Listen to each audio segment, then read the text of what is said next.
اللہ اکبر۔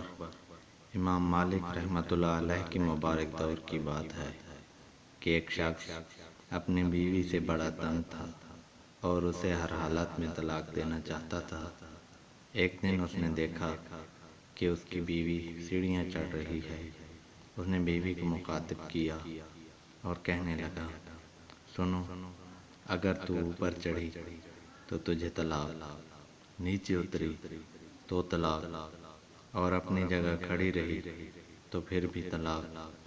اس عورت نے اپنے خاوند کی طرف دیکھا، لمحہ بھر کے لیے رکی، ذرا سوچا، اور پھر اس کے خاوند نے دیکھا کہ اس نے سیڑھی سے چھلانگ لگا دی اور خاوند کی حسرتوں پر پانی پھر گیا۔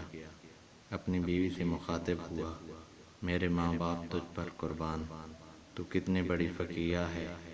امام مالک رحمۃ اللہ علیہ وفات پا جائیں تو ممکن ہے اہل مدینہ فتویٰ کے لیے تیرے ہی پاس ہیں۔ مزید ایسی ویڈیوز کے لیے چینل سبسکرائب کریں۔